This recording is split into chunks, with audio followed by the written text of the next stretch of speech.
What's up guys, it's Luke from Final Cut Fast, and today I'm going to show you 2 color grading tools and 2 Lut extensions to quickly color grade in Final Cut Pro.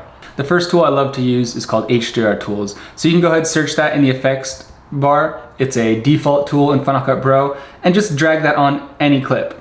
And as you can see, it'll apply a baseline effect, which looks kind of weird. It kind of looks like the clip got worse. But what you got to do here is you click Show. You go into the effects panel, click Show, and under mode, you gotta change this. Change it to PQ to HLG. This is what I've been using for years, and it works like magic.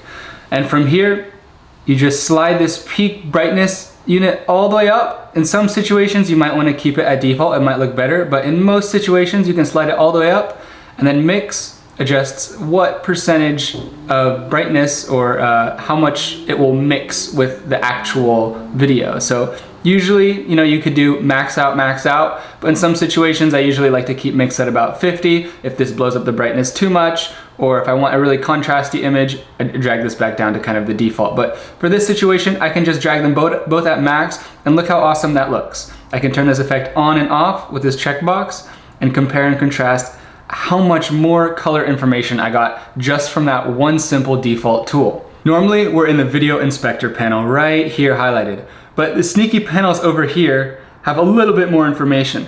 So this colorful triangle is our color correction center. This is what we want to click on. And when I first started using Final Cut Pro, this looked all complicated and I never actually gave it a fair chance.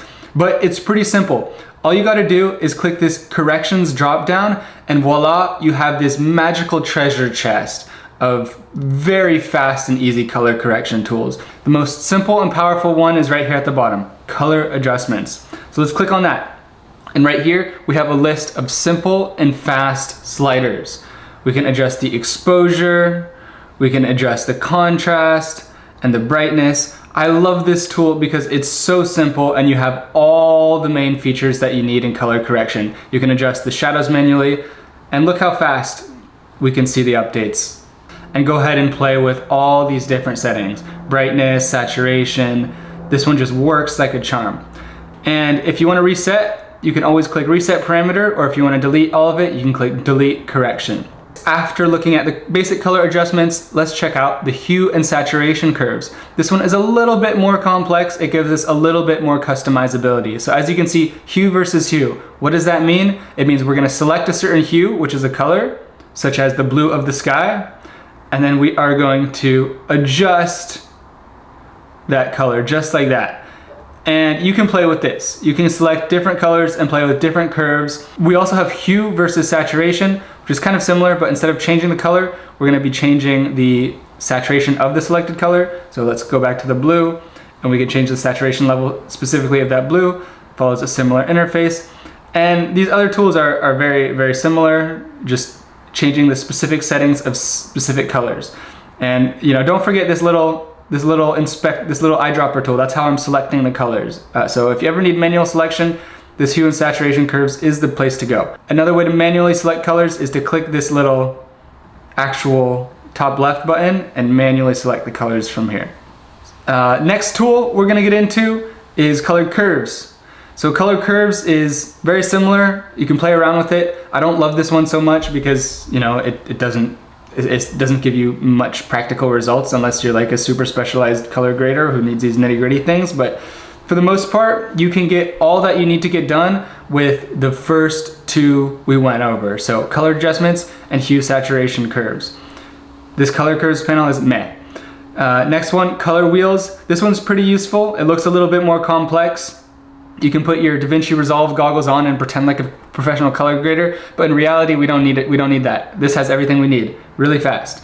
So we just can select our global color and just manually adjust the color a little bit and manually adjust the color on the highlights. And so all this is doing is providing an alternate interface just for selecting our colors. So adjusting the colors of the highlights, of the shadows, of the midtones, and global. This is a nice way just to when you're trying to make some overall adjustments.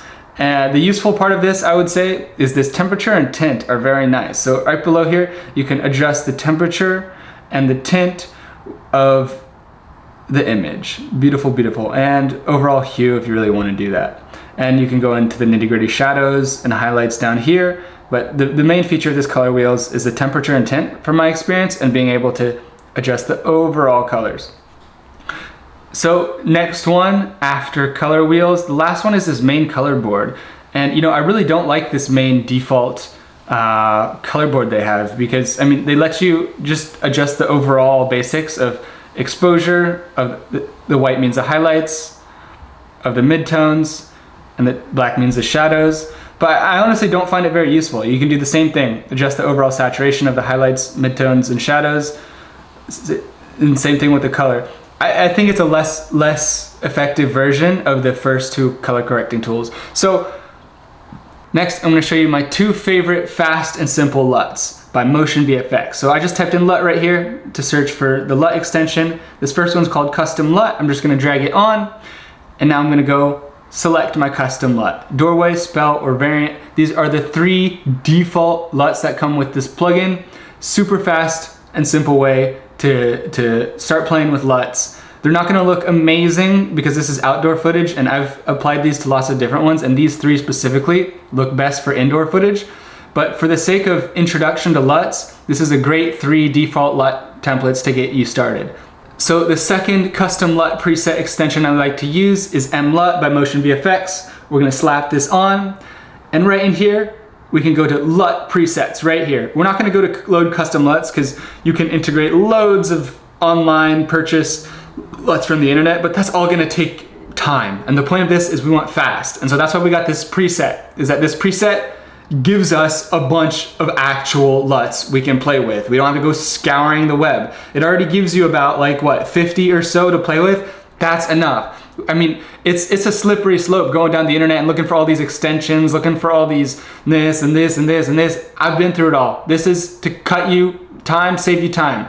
This gives you all you need, okay? LUT presets, there's about 50 or so for you to go and find. Select one that feels like it's actually removing the filters. The best LUTs make your image look more clear instead of looking like they're adding filters on. That's my personal tip. So let's say we go select this one right here, and we can play with the intensity right here. So pretty simple. This one just comes with a bunch of custom LUTs. You don't have to worry about your camera being Canon Blackmagic like it says. We're cheating the system here. We just throw on whatever works in the fastest way possible. And that's the beauty of Final Cut Fast here. And those were all the tips I have for today. So if you enjoyed this video or you found it helpful, leave a like and make sure to tune in for more videos every week. Peace.